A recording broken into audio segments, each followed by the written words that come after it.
आज मैं यहां पर आपको वर्क, एनर्जी एंड पावर की कुछ इंपोर्टेंट डेरिवेशन करा रहा हूं। जैसे फर्स्ट हम लेकर चल रहे हैं kinetic energy and its expression. तो first of all kinetic energy होती क्या है वो हम यहां पर देख लेते हैं। तो काइनेटिक एनर्जी क्या होती है? It is the energy possessed by the body due to its motion। एक बॉडी पर उसके मोशन की वजह से जो एनर्जी आती है उसको हम कहते हैं काइनेटिक एनर्जी। अब इसका एक्सप्रेशन हम यहां पर देख लेते हैं। इसका फॉर्मूला जो निकलता है वो फॉर्मूला देख लेते हैं कैसे निकलता है। डेरिवेशन है, कुछ इंपोर्टेंट डेरिवेशन मैं आपको करा रहा हूं। हमने लेट किया कि यहां पर हमारे पास एक ऑब्जेक्ट है जिसका मास हमारे पास है m, और इनिशियल ये रेस्ट से स्टार्ट हुआ है। जब रेस्ट से स्टार्ट हुआ, आफ्टर सम टाइम हम लेट कर लेते हैं किसी particular velocity. After some time ये किसी पर्टिकुलर वेलोसिटी v से हमारा चलता है, यानी इनिशियल वेलोसिटी 0 है, फाइनल वेलोसिटी क्या है इसकी? v है।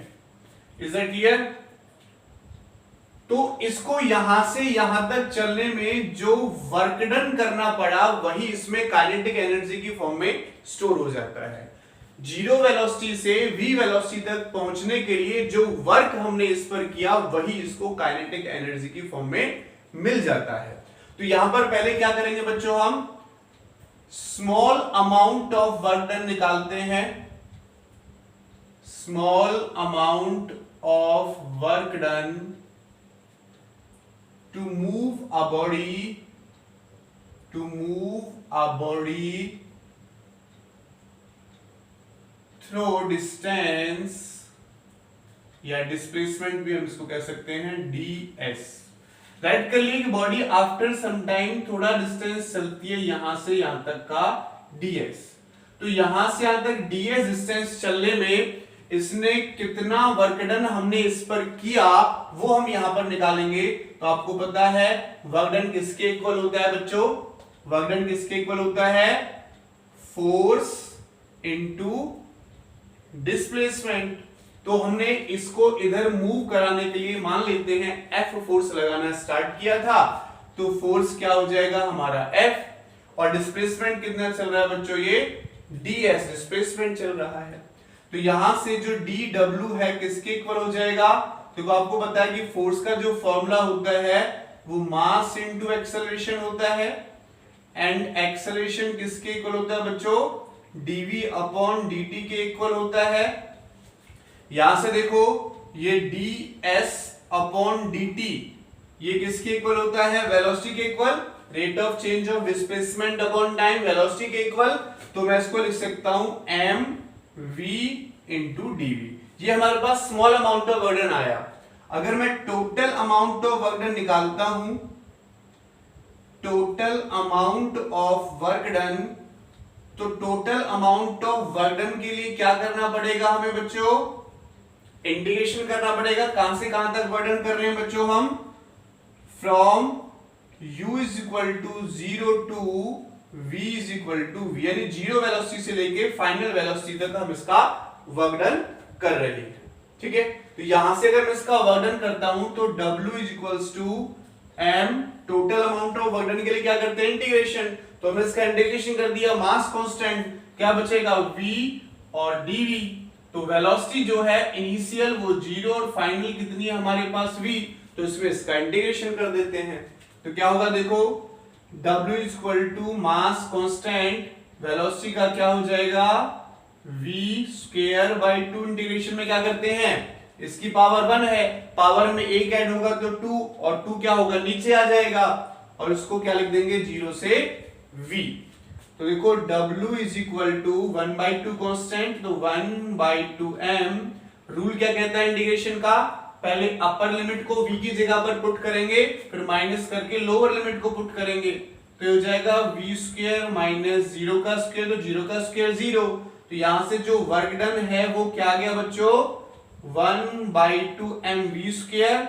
यही वर्क डन हमारा काइनेटिक एनर्जी की फॉर्म में स्टोर हो जाएगा। तो यही हमारा काइनेटिक एनर्जी निकल कर आ गई 1/2 mv²। तो ये हमारा डेरिवेशन था काइनेटिक एनर्जी उसके एक्सप्रेशन का। नेक्स्ट डेरिवेशन हम यहां पर लेकर चलते हैं work energy theorem. Work energy theorem जिसका डेरिवेशन लगभग इसी से मैच करता है। वर्क एनर्जी थ्योरम या वर्क एनर्जी प्रिंसिपल के नेम से भी इसको जानते हैं, वर्क एनर्जी थ्योरम या वर्क एनर्जी प्रिंसिपल। तो ये क्या कहता है, क्या कहता है, total work done on a body, total work done on a body is equal to the change in kinetic energy of the body। जो बॉडी पर हमने टोटल वर्क डन किया है वो चेंज इन काइनेटिक एनर्जी के equal होगा। Total work done is equal to change in kinetic energy. तो ये अब हमको यहां पर प्रूव करना है। चेंज इन काइनेटिक एनर्जी का मतलब क्या होगा, work done is equal to final kinetic energy minus initial kinetic energy, इसके इक्वल होगा। ठीक है, तो हमने लेट कर लिया कि अब इसकी जो वेलोसिटी है, इनिशियल वेलोसिटी, वो जीरो नहीं है, ये पहले से ही किसी u वेलोसिटी पर था और उसके बाद हमने यहां पर F फोर्स लगाया। F फोर्स लगाने से आफ्टर सम टाइम कुछ डिस्टेंस चलने के बाद इसकी वेलोसिटी क्या हो गई, v हो गई। तो यहां से यहां तक इसकी वेलोसिटी को चेंज करने में जो हमने वर्क डन किया वो किसके इक्वल होगा, चेंज इन काइनेटिक एनर्जी के इक्वल होगा। ये हमें यहां पर प्रूव करना है। तो हमारा देखो यही प्रोसीजर चलेगा, इनिशियल वेलोसिटी क्या है u और फाइनल वेलोसिटी क्या है v। तो स्मॉल अमाउंट ऑफ वर्क निकाला, force into displacement, force into ds, force का formula mass into acceleration into क्या हो जाएगा ds, एक्सेलरेशन को ओपन किया तो ये फिनोमेना यहीं तक चलेगा। अब क्या हो जाएगा, टोटल अमाउंट ऑफ वर्क निकालने के लिए v equals to u to v equals to v तक हमको इसका इंटीग्रेशन करना है। यानी यहां पर क्या आ जाएगा बच्चों, u जहां पर जीरो है क्योंकि अब इनिशियल वेलोसिटी क्या है u, वो रेस्ट से स्टार्ट नहीं हुआ है। तो यहां पर क्या हो जाएगा बच्चों, u²। तो यहां पर क्या लिखा जाएगा 1/2 mu²। और ये क्या है हमारे पास, तो W इक्वल्स टू, यानी जो वर्क डन है वो किसके इक्वल है, this is final kinetic energy and this is initial kinetic energy. तो वर्क डन किसके इक्वल हो गया बच्चों, चेंज इन काइनेटिक एनर्जी के इक्वल हो गया। ये हमने वर्क एनर्जी थ्योरम यहां पर प्रूव कर लिया है। Is that clear? तो ये हमने क्या किया, वर्क एनर्जी थ्योरम यहां पर प्रूव कर लिया है। अब हम नेक्स्ट डेरिवेशन की तरफ चलते हैं। वर्क एनर्जी एंड पावर की कुछ इंपोर्टेंट डेरिवेशन हम यहां पर करा रहे हैं। तो दो हमने यहां पर की, कौन कौन सी हमने की, एक हमने की यहां पर काइनेटिक एनर्जी एंड दूसरा वर्क एनर्जी प्रिंसिपल या वर्क एनर्जी थ्योरम हमने किया। अब हम नेक्स्ट डेरिवेशन की तरफ चलते हैं, नेक्स्ट टॉपिक की तरफ चलते हैं, potential energy of A spring. क्या टॉपिक है हमारा बच्चों, potential energy of A spring. ठीक है, आप सबने स्प्रिंग देखी होगी, तो उसकी पोटेंशियल एनर्जी किसकी वजह से होती है। अगर उसको मैं से कंप्रेस करता हूं, ठीक है, और छोड़ देता हूं तो एकदम से एनर्जी डेवलप होगी और ऊपर की तरफ आएगा, ऐसे हिलेगा। अगर उसको मैं एक्सपेंड करता हूं और छोड़ देता हूं तो एक एनर्जी डेवलप होगी, तो उसमें क्या होगा, ऐसे वाइब्रेशन प्रोड्यूस करेगा। तो पोटेंशियल एनर्जी ऑफ स्प्रिंग किसकी वजह से होती है, कंप्रेशन और एक्सपेंशन की वजह से। तो क्या लिखेंगे, it is the energy produced due to compression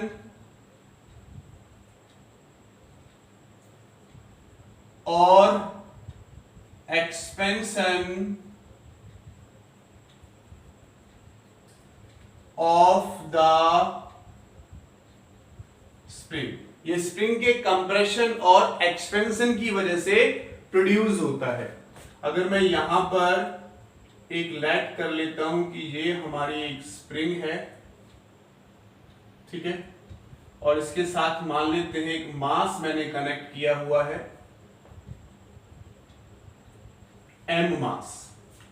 अगर मैंने इसको इधर की तरफ कंप्रेस किया तो ये थोड़े पास पास आ जाएंगे और यहां पर हमारा ये मास हो जाएगा m, ठीक है। तो आप देख सकते हैं कि इतना मैंने इसको क्या किया, कंप्रेस किया। तो कंप्रेस करके इसको छोड़ूंगा तो ऐसे से क्या करेगा, वाइब्रेट करेगा।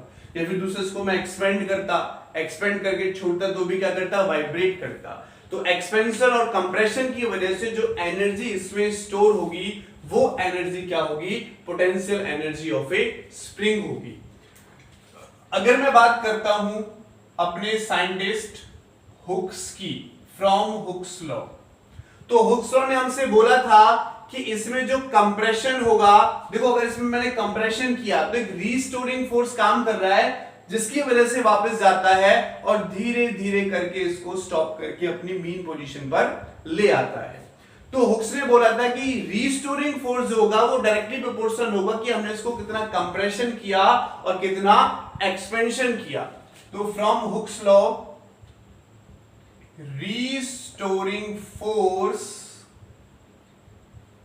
restoring force is directly proportional to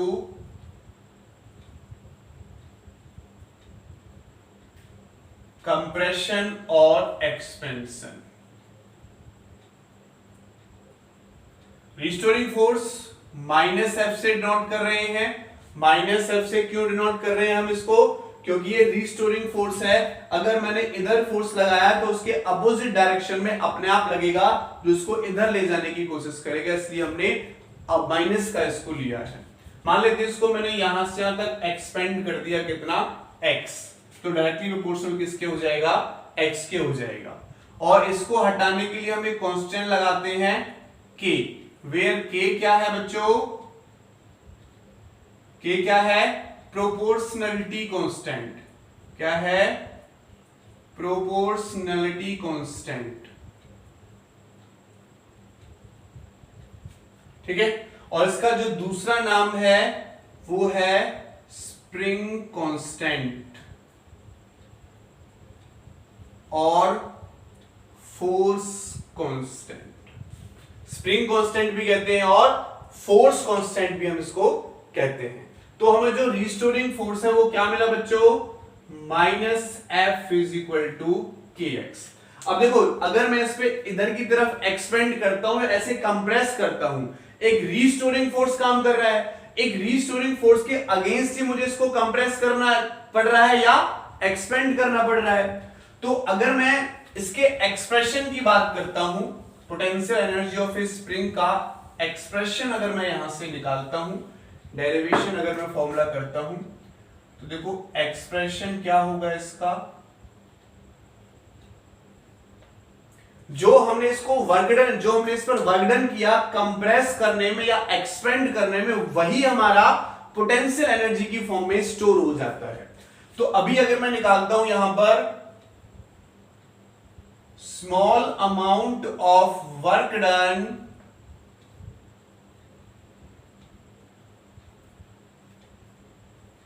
in compression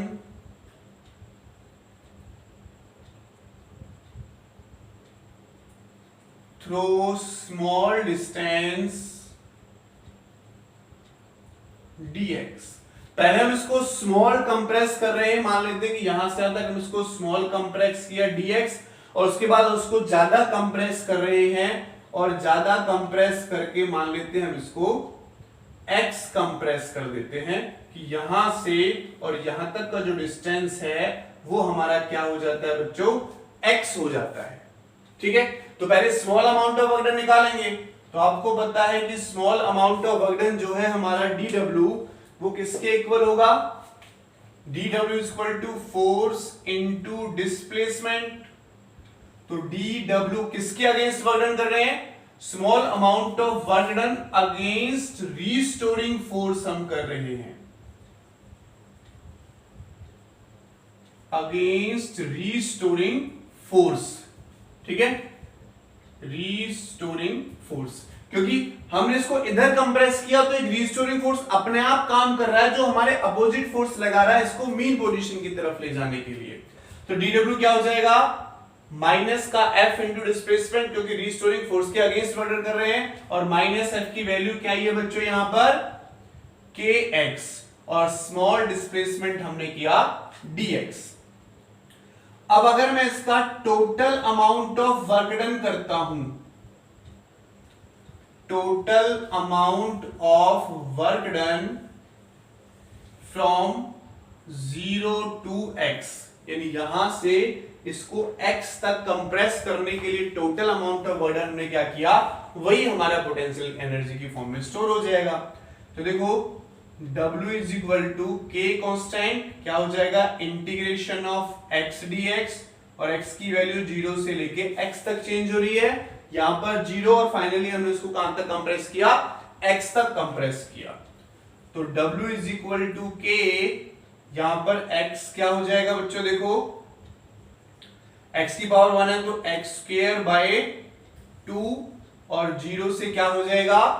x, और देखो W is equal to 1/2k, 1/2 constant बाहर ले लेंगे, upper limit minus lower limit, और W इज इक्वल टू क्या हो गया? 1/2kx स्क्वायर, और यही वर्क डन हमारा पोटेंशियल एनर्जी ऑफ स्प्रिंग की फॉर्म में स्टोर हो जाएगा। तो पोटेंशियल एनर्जी ऑफ स्प्रिंग कितना आ गया? 1/2kx square. Is that clear? ठीक है, तो ये पोटेंशियल एनर्जी ऑफ स्प्रिंग थी हमारी। अब हम नेक्स्ट डेरिवेशन की तरफ चलते हैं, ग्रेविटेशनल पोटेंशियल एनर्जी की तरफ, और उसका कंजर्वेशन भी हम पढ़ लेंगे। ग्रेविटेशनल पोटेंशियल एनर्जी की तरफ हम बढ़ते हैं।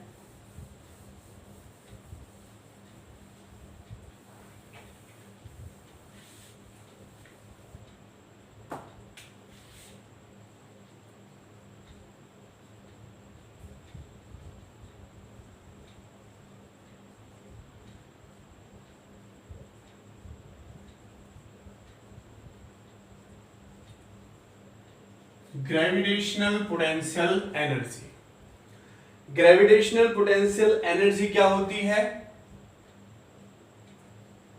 It is the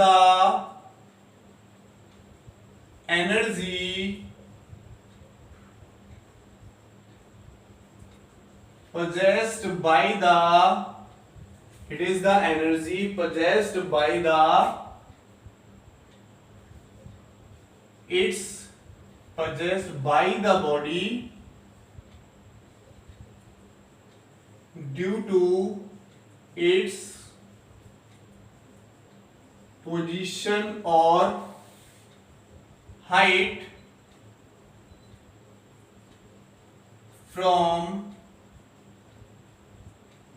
surface of earth. ठीक है, अर्थ के सरफेस से कितनी पोजीशन पर है, कितनी हाइट पर है, उसकी वजह से जो किसी बॉडी की एनर्जी होती है उसको हम क्या कहते हैं? पोटेंशियल एनर्जी कहते हैं। तो इसका एक्सप्रेशन अगर मैं देखूं, देखो मान लेते हैं ऑब्जेक्ट है हमारे पास, इस ऑब्जेक्ट को मैंने इसको फोर्स लगाकर ऊपर लेके गया, क्या किया मैंने? इसको फोर्स लगाया और इसको ऊपर लेकर गया। तो फोर्स लगाया, ऊपर लेके गया, तो वर्क डन हुआ, डिस्टेंस ट्रेवल कराया। तो जो हमने वर्क डन किया किसकी फॉर्म में स्टोर हो गया? इसमें पोटेंशियल एनर्जी की फॉर्म में स्टोर हो गया। तो मान लेते हैं इसको यहां से यहां तक मैंने h हाइट तक लेकर गया। इस बॉडी का जो मास है वो हमारे पास m, और इसका जो वेट होगा w वो कितना हो जाएगा? mg हो जाएगा, जो किसके इक्वल होगा? फोर्स के इक्वल होगा। अगर मैं इसके एक्सप्रेशन की बात करता हूं तो वही देखो, अगर मैं small amount of work done निकालूं, small amount of work done to bring through some distance, तो वही फॉर्मूला हमारा हो जाएगा work done is equal to force into displacement. अब मिनिमम उसको ऊपर ले जाने के लिए मुझे इतना फोर्स तो लगाना पड़ेगा mg के बराबर। तो क्या हो जाएगा mg और इनटू डिस्प्लेसमेंट कितना हो जाएगा बच्चों, कितनी डिस्टेंस तक लेके जा रहे हैं, h हाइट तक लेके जा रहे हैं। तो यही वर्क डन हमारा ग्रेविटेशनल पोटेंशियल एनर्जी की फॉर्म में स्टोर हो जाएगा, जो हमारा mgh के इक्वल होगा। क्लियर है बच्चों?